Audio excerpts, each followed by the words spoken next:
নাজমুল হোসেন শান্ত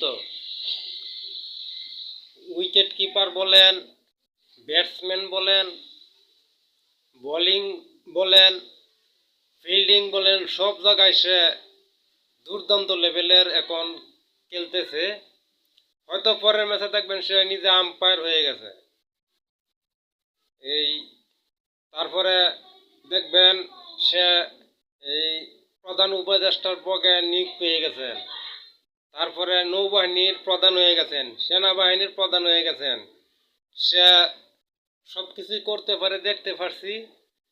last পর্যন্ত দেখলাম প্রতিটি ম্যাচেই 0-0, তার বেশি রানই করতে পারে না। এতে গতকালকে দেখলাম 2 রান করে আউট হয়েছে। 98 রানের জন্য তার সেঞ্চুরি মিস।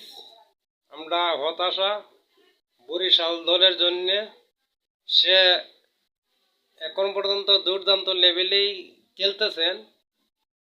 প্রত্যাশা সে যে কটি ম্যাচ আছে সব কটিতেই হয়তো 98, 97, 95 এসব রানের কারণে সে সেঞ্চুরি মিস করবে।